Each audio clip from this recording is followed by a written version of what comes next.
Trump's attorneys know that they have to bring offerings to him. That's what keeps him happy. You're feeding the beast. Trump doesn't stay happy for very long. So it's like everybody's always rushing around. Okay, he's unhappy again. What do we bring him? And so obviously to target one of his enemies, that's a great bone. But it is not even that. It's to bring him the headlines about the targeting of his enemies. What is relevant is that the enemy has been identified, publicly identified, held out there, and the story, the narrative, the story is for all to see. Michael. Joanna. We are color coordinated. We've both got brown on this morning. This is my first brown t-shirt, I think. Except for the fact that I don't have brown on. I have what blue, are you wearing? I have blue and white. So we're not remotely color coordinated. All right. Well, it looks brown on my camera, unless I've developed color blindness. Good news, Michael. We've got a lot to discuss. We've got the Kennedy Center. We've got the halting of the IR. That you could read that as bad news. Matter of fact, the good news will come one day when we say we have nothing to discuss. It's all over with. It's past. Life is back to normal. Well, we can discuss if it's ever going to get back to normal. But what I was thinking was we have a lot of new things to discuss because in the last 24 hours, we've had 2 judges put a red light up to Trump's plans on the Kennedy Center and the IRS slush fund. So we'll come back to that. But what I was actually going to say was good news. Our president is in excellent health. No better health like it. The best health in the world. Except that he has put on 14 pounds in the last year. What's that about? We know what it's about. Big Macs.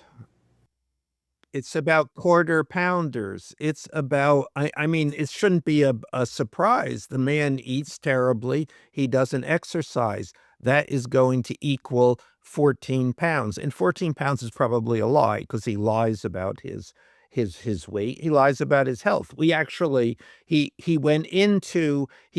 into Walter Reed. He comes out with a health report. We have no basis on which to rely on that report, except for the fact that it does seem like he did gain weight. Well, this is his Dr. Sean Barbabella saying that he's in excellent cognitive health. Of course, but his doctors, Trump's doctors are different from other people's doctors. Well, they probably have some different kind of medical education too. Yes, they're definitely. Yes. But 15 pounds in a year is a lot of weight. Is it comfort eating? 15 pounds, and especially actually at that age. At that age, normally people are losing weight. I mean, he's about to enter his 9th decade. And so he will be proud of the fact that he put on this weight. And he does seem to be proud of it. I mean, he talks about other people taking the weight drug. I think that's what he calls it, the weight drug. The fat drug. He calls it the fat drug. The fat drug, yes. But not him. And I think that there is, this is back to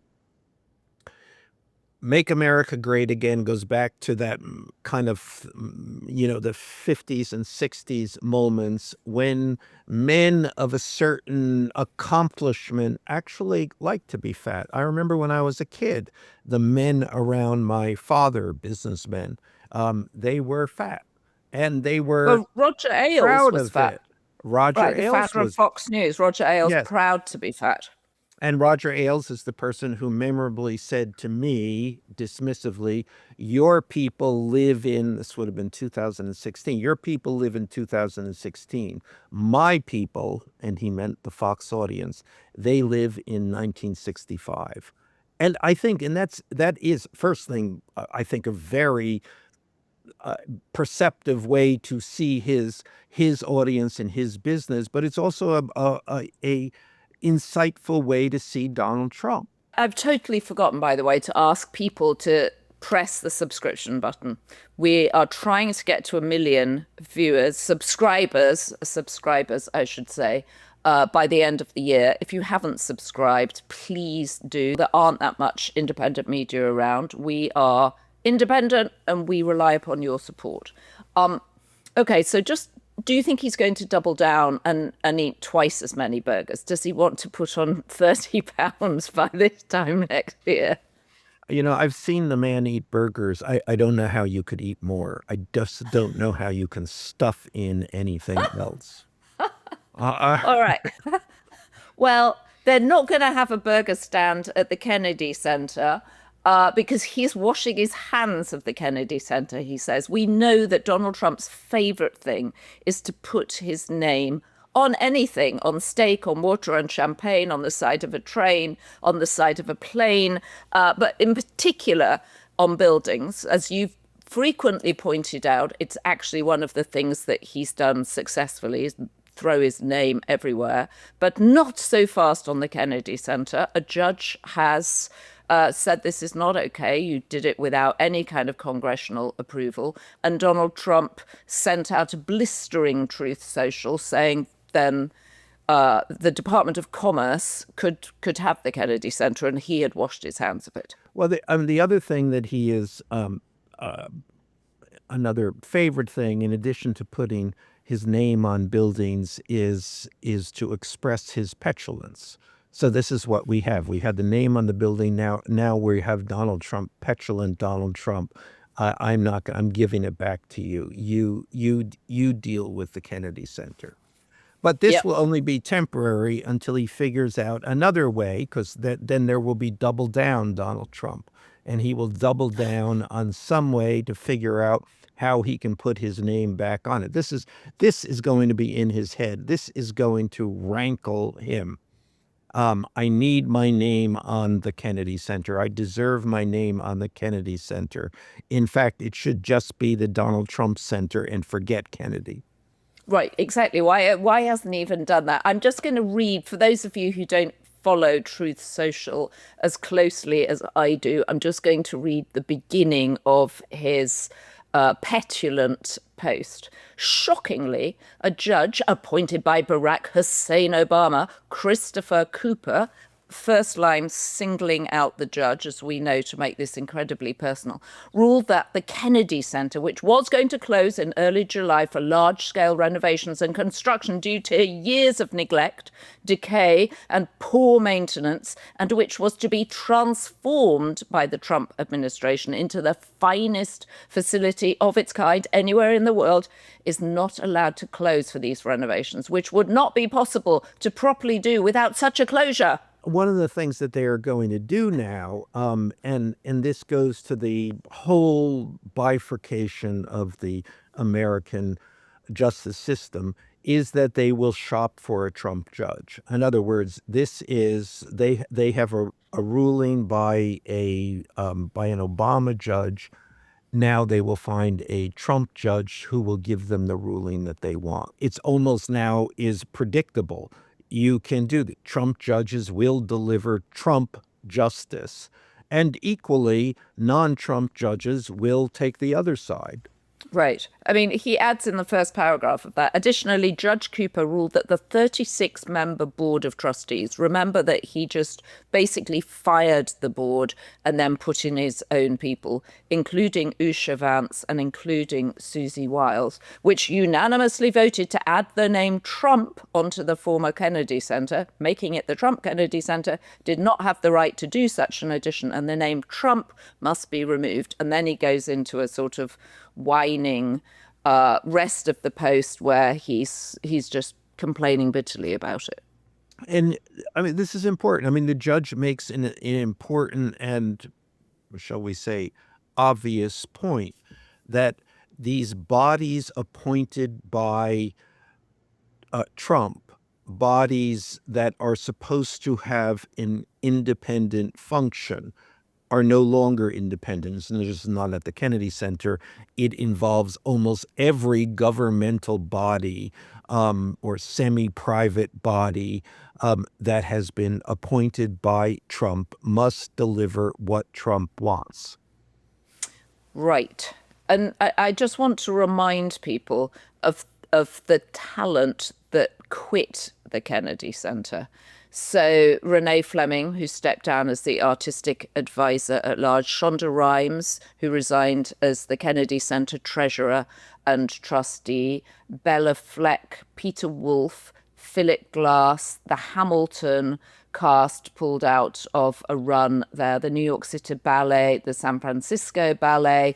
It just goes on and on. Nobody wanted to perform there with that board and under the Trump Kennedy Center. Right, but that's the point here. That should not be, from the Trump's point of view, that's all good news.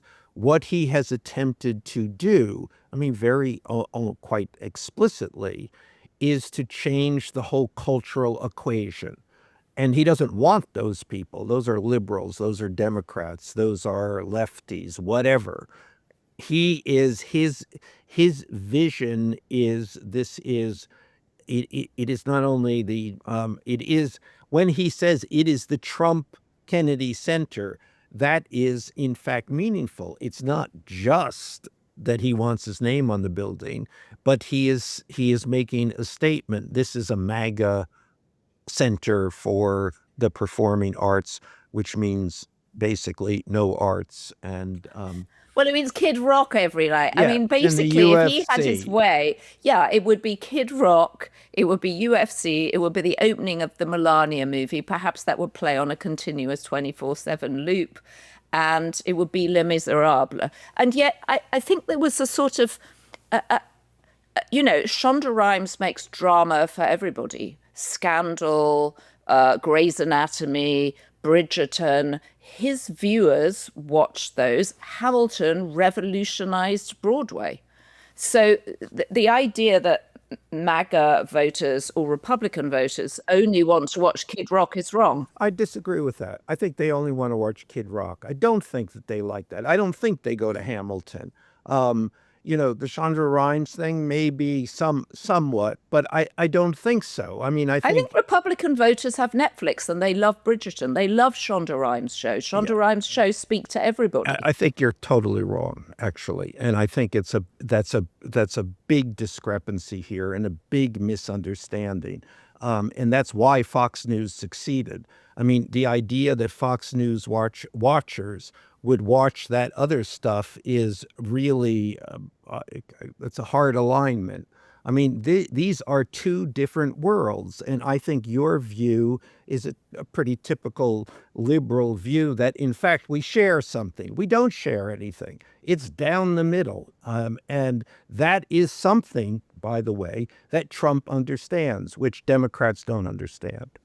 Interesting. Well, it's also interesting thinking about the people who've pulled out of the concert that's supposed to celebrate his birthday and the 250th anniversary. Martina McBride, who definitely speaks to both sides of the aisle, has pulled out. The Commodores, the best song ever, Easy Like a Sunday Morning, they've pulled out. Even Milli Vanilli, which is a cover band of a cover band, the people that we're going to play, because there's only one Milli Vanilli left, they've pulled out. So I actually disagree with you. I think music and Shonda Rhimes shows speak to Republicans and Democrats alike. That's what good stories do. That's what drama does. I think lots of Republicans went to see Hamilton and they absolutely loved the music. Those are Republicans who don't vote for Trump. I really Well, want possibly. to insist on this point because I think it goes to the problem with the Democratic Party, of which no doubt you and I represent in part. In which they don't understand what a split has occurred in this country, what two parallel cultures are, that the Democrats have not been able, have live in a world which doesn't speak to the other half of the country. I mean, that is the fatal proposition here, not Donald Trump. Although, well, one of the things I'm very curious to come to a bit later on in the podcast is Usha Vance's new episode. I missed one of the episodes of her podcast, which she issued on Mother's Day with her own mother, and again, quite subversive. But I'm not sure if that's speaking to Democrats I don't think or that's independents or Republicans. She's safely not speaking to anyone, apparently, and we know the numbers. So we know the numbers. The numbers are very public, and they are embarrassing. And I promise you that podcast is going to go away the minute she has that number 4 baby. However, let's come on to that. So we've got the Kennedy Center slap. He's got to take his name off the building in the next 2 weeks. That's what the Obama-appointed judge has said. The name has to go within 2 weeks. And also, it shouldn't have closed for renovations. He made the decision without consulting the board. He even admitted that. He was like, the board, we got to the board too late, but it doesn't matter. The decision has already been made. and apparently, I mean, everyone's been fired. Everybody's been fired or left. Nothing is booked for next year. Everybody's been fired. There is no one to run a building that is theoretically closing in a matter of weeks. And Rick Grenell, who was running it, has gone on. We remember the former ambassador to Germany, a friend of Trump's, who, as you memorably said, Trump was basically like, he's gay, he can do the Kennedy Center because it's about the arts. He's now been put in charge of the concert for the 250th anniversary, the concert that everybody's pulling out on. So poor Rick Grenell is used to people pulling out on him. This is not the only bad news that non-Trump judges have delivered to Trump this week. Correct. We have the halt of the slush fund. Pray continue. I wonder, actually, when I saw that, I wondered if this was unexpected. It should not have been unexpected because it's so egregious, but I think it was. I mean, I think that they thought that this was a fast one that they could transparently pull. And I think they're surprised that they got dinged by this in a very serious way. I mean, essentially, the judge, again, and not a Trump judge, said I think that this Clinton was, appointed, right? Clinton appointed this judge. that this was all fraudulently arrived at, or the judges asked for an investigation to determine if there was fraud here.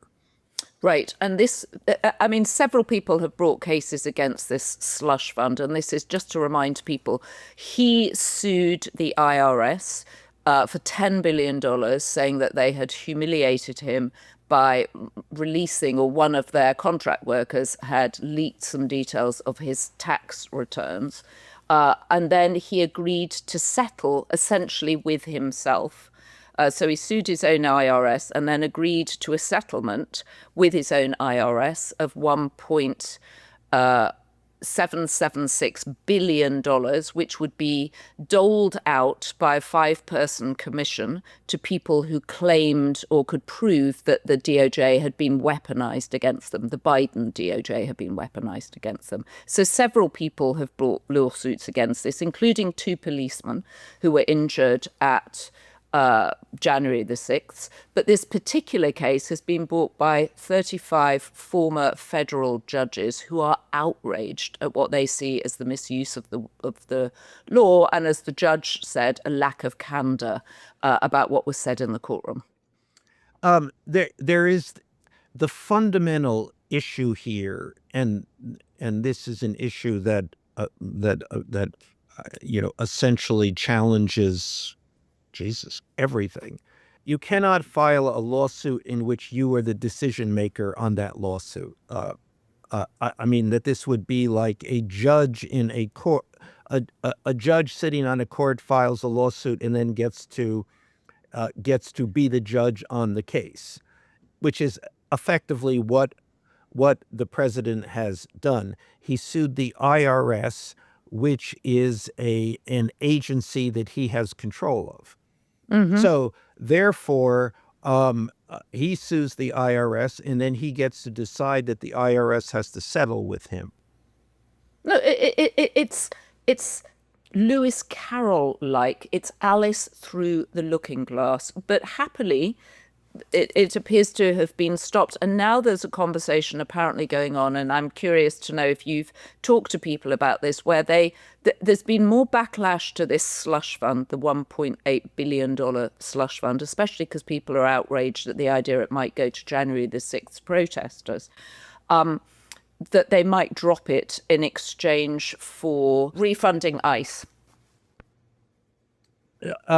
This is, wait a minute, I think that this is, I'm confused here. This is the issue in Congress. This is the issue that they have not issued the funding that the White House is asking for ICE because Correct. it is tied into also this fund, or having to act on this. So Yes.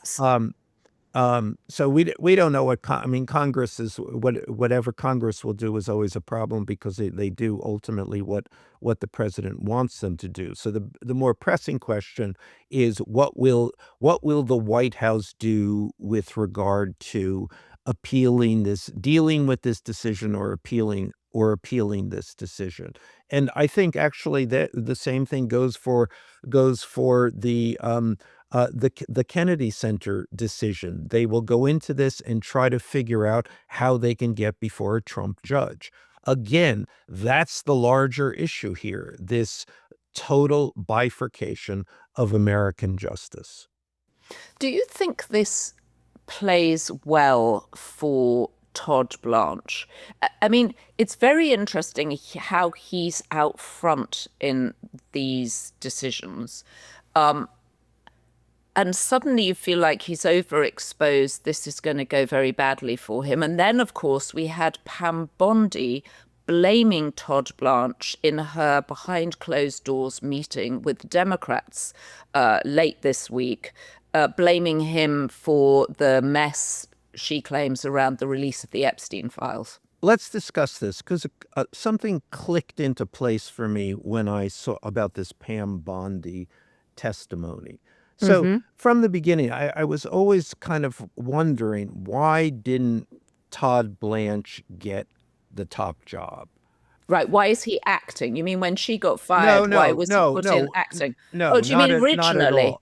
Right, Originally, originally. he's the lawyer is closest to the president. He's the lawyer who is who demonstrably is most willing to carry out Trump's demands.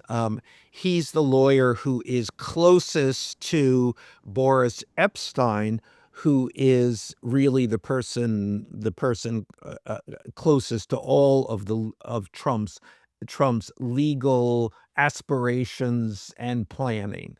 So why didn't he get that job? And I didn't know the reason.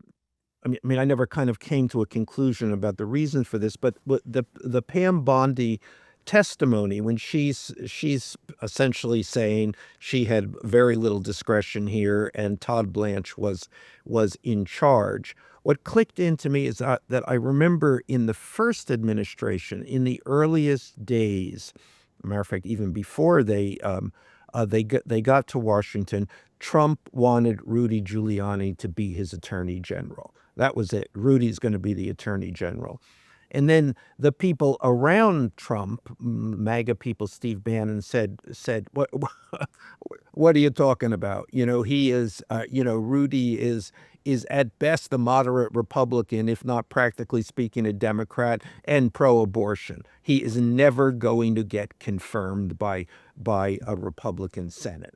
And then so what they did, the alternative then was to offer Rudy the second in command job, exactly as Todd Blanche got it, and they would put some MAGA MAGA approved person into the attorney general's slot, but Rudy would really be calling the shots.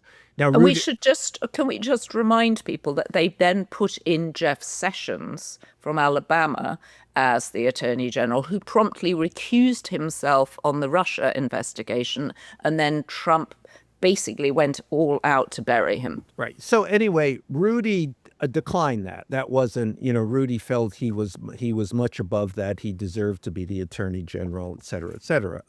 But Todd Blanche agreed to that. So it's essentially the same structure. Pam Bondi, an acceptable Republican MAGA person, gets the top job. Todd Blanche, a former Democrat, probably still a Democrat, and from New York, gets the job that will let him be the real Trump conduit. So I had a certain amount of sympathy for Pam Bondi, in a kind of naked, hapless admission that she did not have the authority here, that it is Todd Blanche. And I think it has been Todd Blanche, probably will continue to be Todd Blanche, unless, as you suggest, he is too exposed and is now suddenly in a position that he's going to be the one who gets blamed for all of this.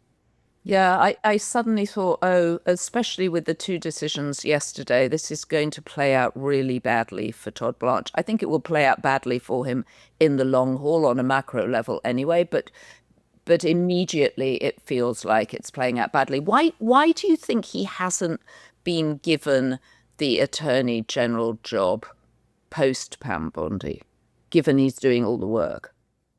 I assume this is just Trump fucking with somebody. This is, you're going to have to prove yourself. I'm going to squeeze you for what you can give me now.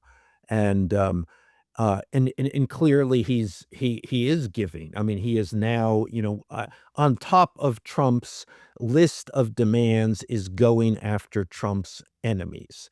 And these are all preposterous investigations and possible indictments.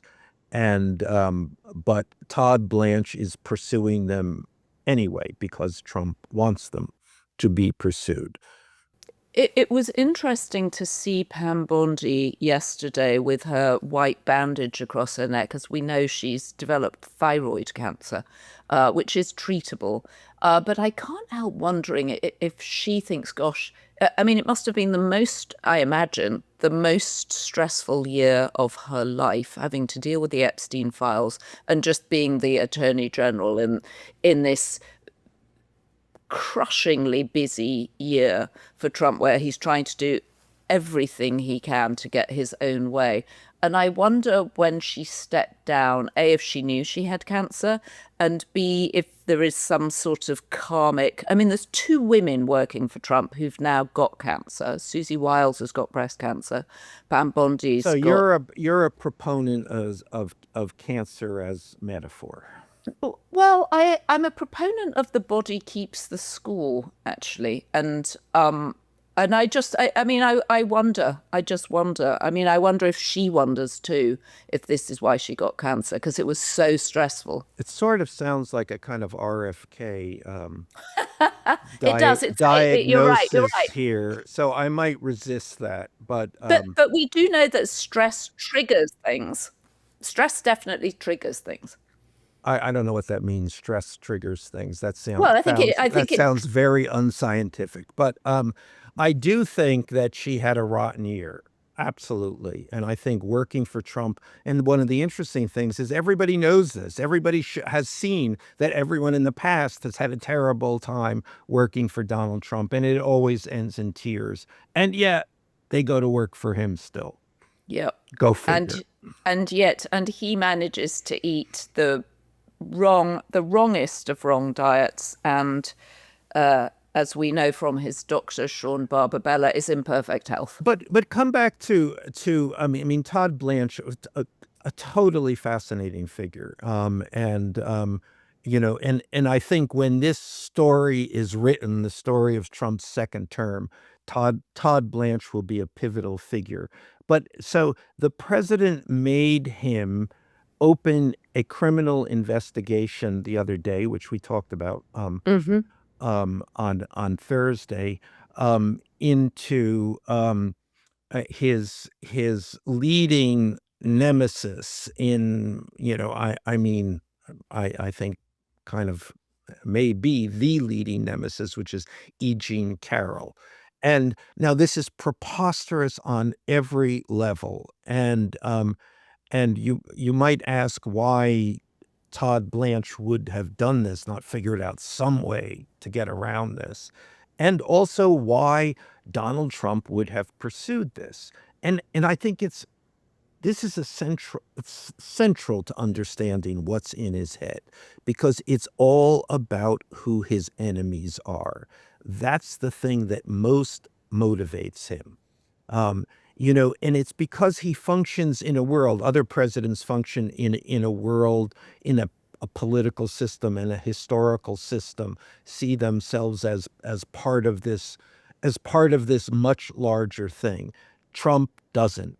It's all about him. It's all one-on-one, which is, I mean, I mean, it really goes to his complete misunderstanding of the job he's in.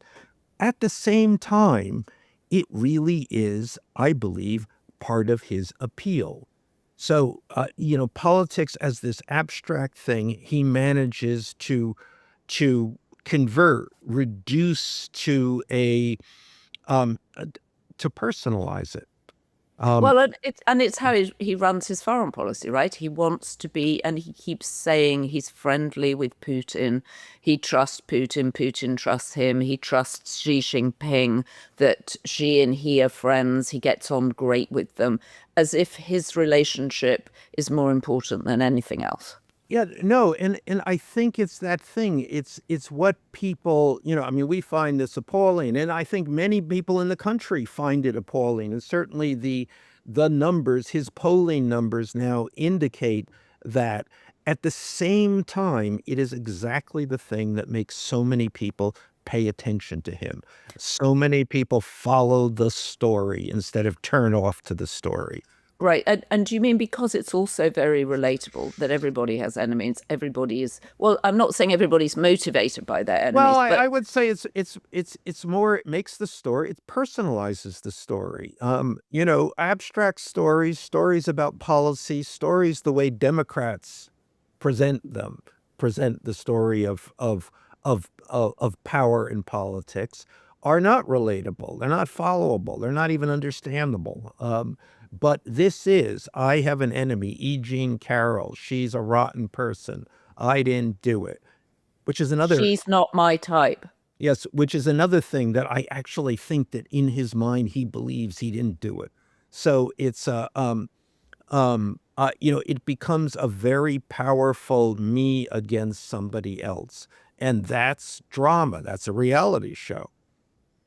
That's a reality show. And E. Jean Carroll has doggedly armed herself with, phenomenal lawyers, Robbie Kaplan, and just doggedly taken it one step after the next through the court system, which have all found in her favor. So does this just get tossed out? I mean, they're going after her, claiming that she perjured herself by saying that she didn't know there was any external funding for her case against Donald Trump. This was actually litigated in both her cases.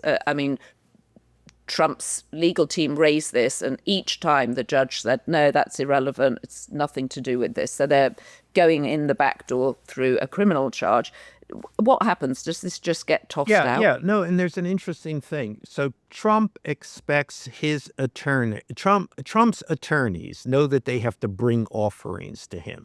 That's what keeps him happy. So the Oh, that's so interesting. They have to bring him offerings of what, like legal strategies. Yeah, if you're feeding the beast. Trump doesn't Right. stay happy for very long. So it's like everybody's always rushing around. Okay, he's unhappy again. What do we bring him? And so obviously to target one of his enemies, that's a great bone. But it is not even that. It's to bring him the headlines about the targeting of his enemies. So the reality of whether this is a suit that an investigation that precedes an indictment that is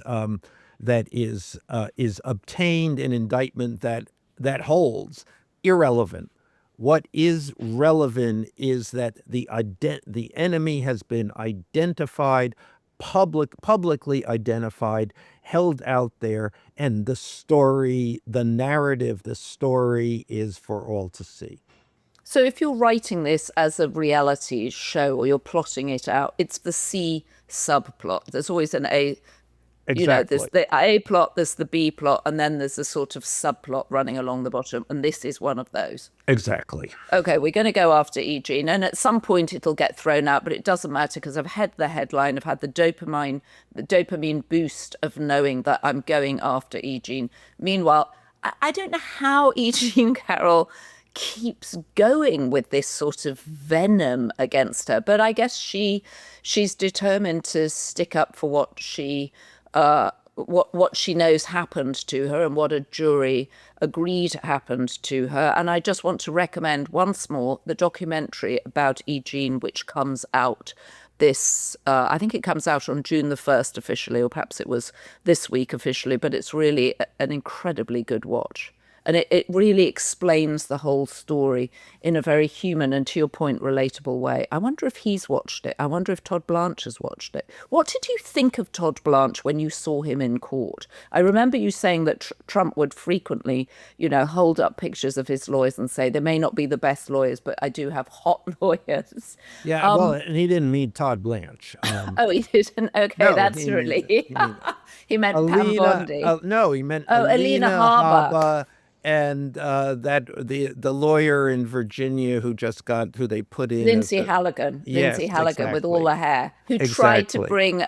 tried to bring a case against James Comey, and it was thrown out because she hadn't even read the full charges to the grand jury. Right. Todd Blanche. I always felt a little sorry for Todd Blanche. I mean, he was. I mean, he seemed put upon in court. He still seems put upon now. He seems like the guy who, yeah, okay, I gotta do this. I gotta come up with some argument here. And he was always kind of shuffling and umming and never quite getting to the point and getting tangled up in his own arguments.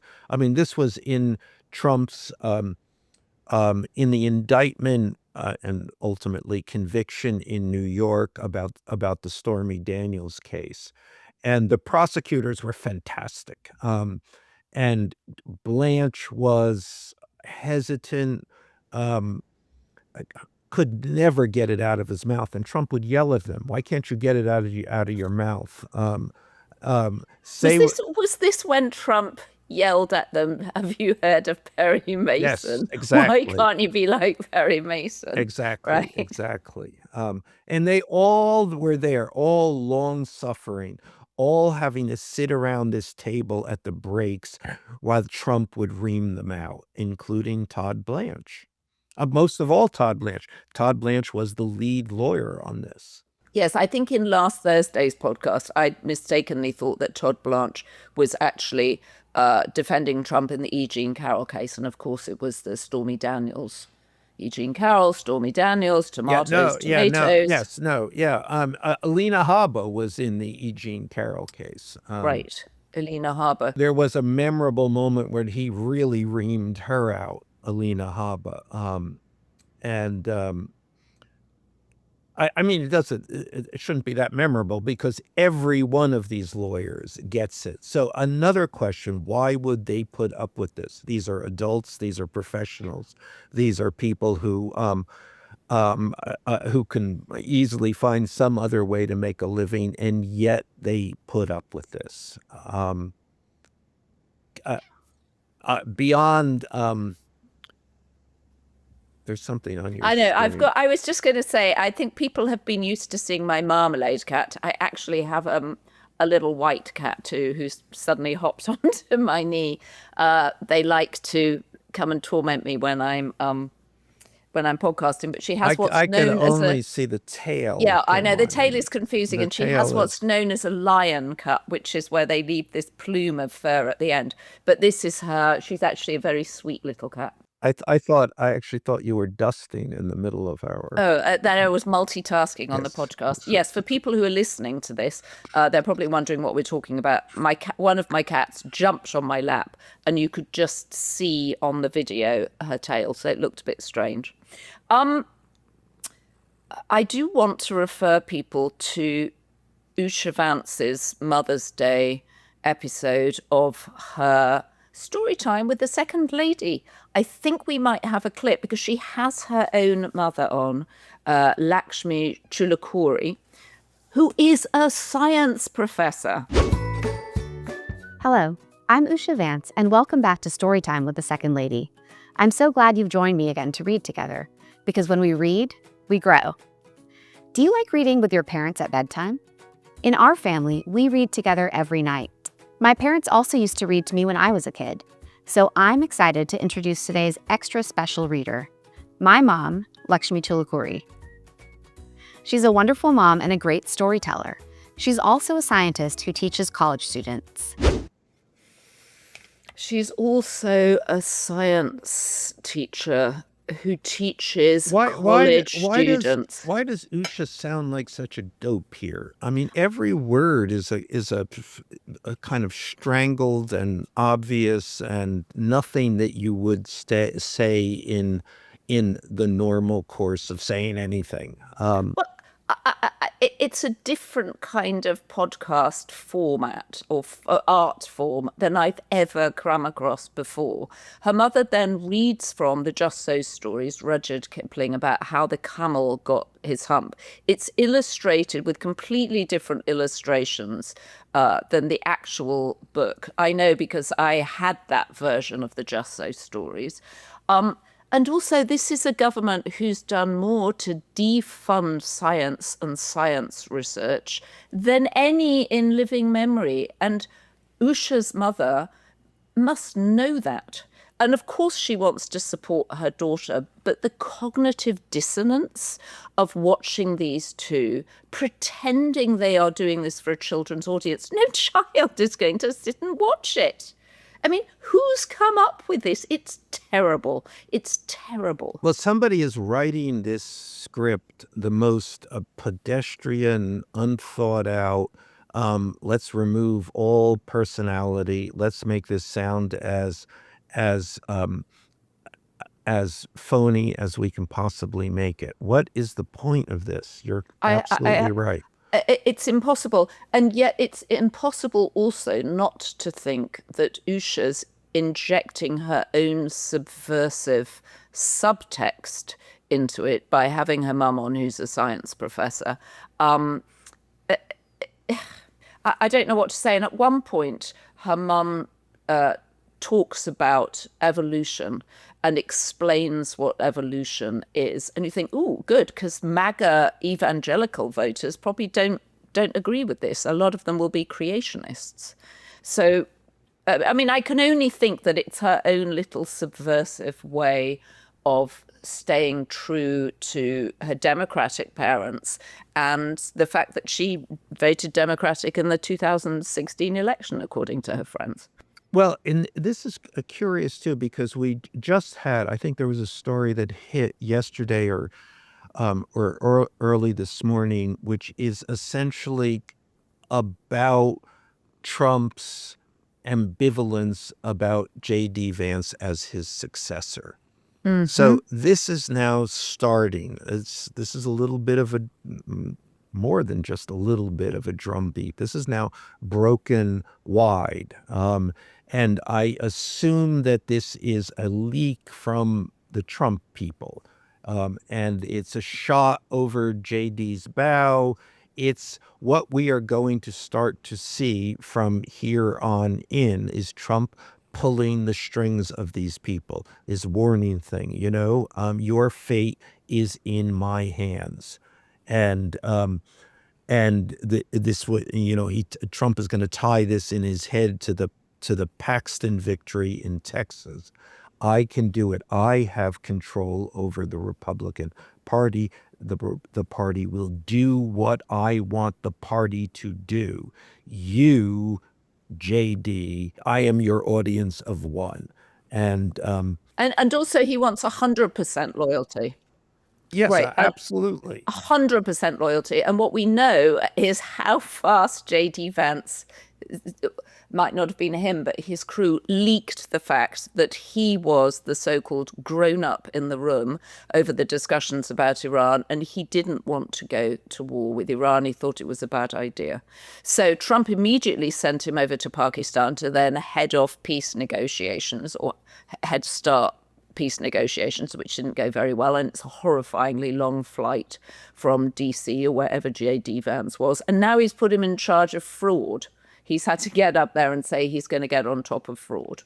Well, I think we're going to see the slow torturing of J.D. Vance. Now, that's at the benefit of Marco Rubio at this point, but we'll also see down the road the slow torturing of Marco Rubio because Vance will be brought back. So all of this is just going to be about Trump's torture.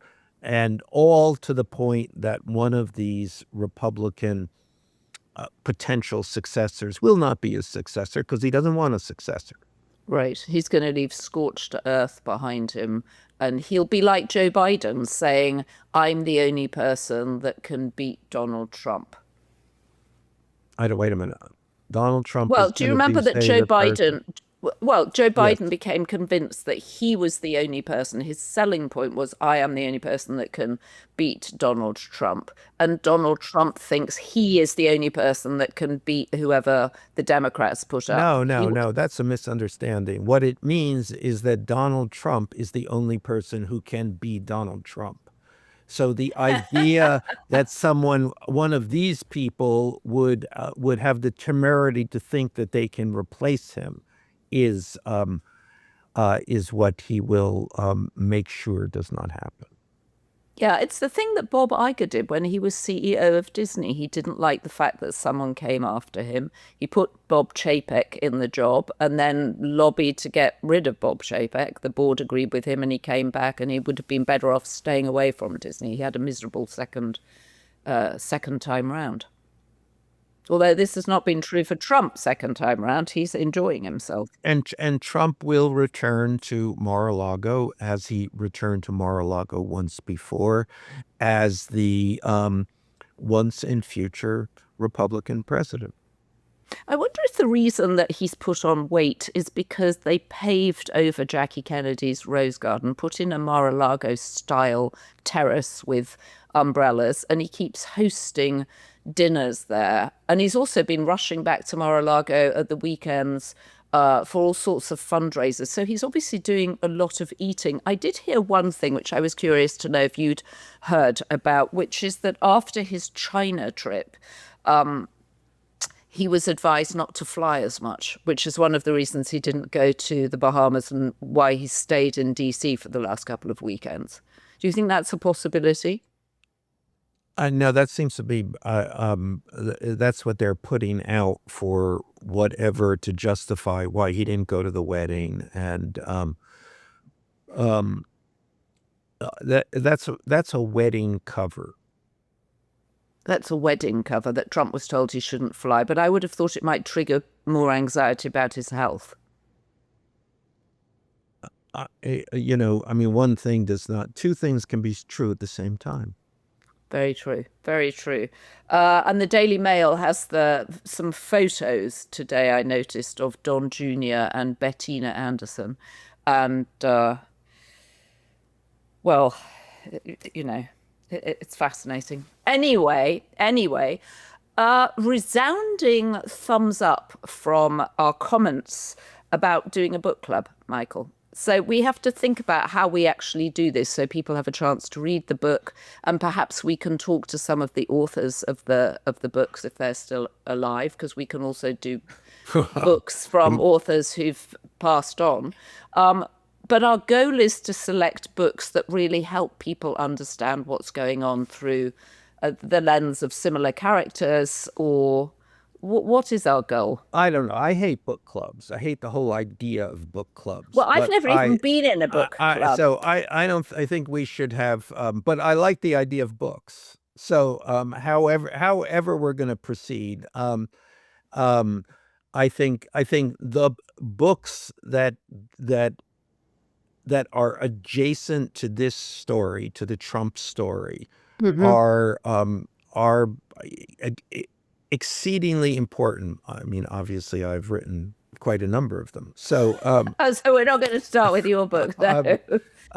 but in one of the things, a book I do, and I think I have recommended it before, but in terms of Iran, which we have not talked about, but which we. I mean, I'm grateful not to talk about it because there's actually nothing to say because everything goes on. It remains locked in place. Um, um, he just cannot find a way out of this. And the Iranians appear to be doing everything to keep him trapped in it. But a particular book, which is about the Iranian Revolution in 1979, but sheds enormous light on how the Iranian regime thinks, how this came to happen, and how little understanding the U.S. has ever had of what is going on in Iran, is a book called King of Kings, one of my great reading experiences of the last year. And who's it by? I was afraid you were going to ask that question. It's Okay, by we've a got man. to get our acts together for No, this book group. yeah, no, it's by Mr. Anderson. I just can't remember his first name. Scott Anderson. It's Scott Anderson. How can I can't remember any names anymore. God knows. Juliana Coles. Oh, that's not your name. Joanna Coles. What even is that? But I think we have to think through, and we can do this next week, not on our actual podcast, how we make this work, because I do think it's incredibly helpful to have books that explain how we got here. Well, I think just you bring them first thing, you have to read the books. But we can count on me to do this. And then they should come up naturally in conversation. In my conversations, which are the only conversations I basically ever have about what is going on at this point in political time, I think I'm always coming back to what the books that you ought to know about that give some foundation to this craziness. Well, and you say we haven't discussed the war, but of course it's the shadow that hangs over all of this. And he can't ignore it. He can't just pretend it's fixed, because the energy shock is rippling out throughout the world. There are still, 1,500 tankers, as we've said for the last 3 podcasts, sitting in the Gulf, just waiting to exit the Strait of Hormuz. And there doesn't seem to be any way for them to do that right now. Well, it's a remarkable situation. No, and he is, and what's the interesting thing that's going on now, and the basis of this is that the Iranians are trolling Trump. There was a story yesterday or today about the hardliners resisting Trump, and resisting a peace deal. And so this will just be one more thing. I'm sure the Iranians are putting this out there. I'm sure that's their story. And this is another thing, another way to troll Trump, another way to threaten Trump, another way that they will ultimately get an agreement that will be to their benefit. Right, but But my sort of point is the real consequences for countries across the world that are living these real consequences now in terms of not having as much access to fuel, all sorts of fuel, jet fuel, well, this is another gas. pressure point. Yeah, no, I mean, I mean, he's profoundly screwed on this issue, and he is now thinking, okay, how do we go to the Trump playbook to get out of this? What's the distraction here? What's the way to declare victory? The way to declare victory is going to give the Iranians what they want. So how do we spin that? I mean, he's not going to come out of this he's not going to come out of this with a victory. So what does he do? And that's, I think, uppermost on his mind at this point. Well, someone pointed out, I used the analogy of David and Goliath, and I said David's catapult, and someone pointed out, actually, it wasn't a catapult, it was a shepherd's sling, which I think might be accurate, actually, that it was a shepherd's sling. So thank you for pointing that out. We will be back on Tuesday, and we'll figure out how we should get the book club to work, and interested in what would work for people watching and listening right now too. Do you want a month to read the book? How should we do this? And it's the anti-book club of book clubs, because I'm not in a book club either. And I've always resisted invitations to it because I thought actually I would never end up reading the book. But I will commit to reading the book, and I too want to understand how on earth we got here and how America progresses from here. And the book was, just remind people, King of Kings. And it's really a history of the last 50 years of Iran. No, it's not. It's not. History of the last 50 years of Iran. Go on. What is it? How would you sum it up? It's about the revolution in 1979. It's how the Shah got thrown out, how the Ayatollah and the mullahs came in. We don't seem to have heard very much from the Shah's son recently. Do you remember how at the beginning of all this, he was sort of out there hustling to get back, and he seems to have gone quiet? Hustling would be the word, yes. I said hustling, didn't I say hustling? Yes, and I'm accepting it as the accurate description of the Shah's son activity. He's a hustler. Well, look at that. We ended on an agreement, Michael. All right, I will look forward to seeing you on Tuesday. Skip out into the Hampton sun and have a good weekend. See you on Tuesday. Michael, do you want to thank our team? Brian, Heather, Neil, and Rachel. Thank you, as always. And John, our new addition to the team, John Romero, welcome. So the good news is we have so many B-Beast tier members now. There are too many names to read out, and we really appreciate your support.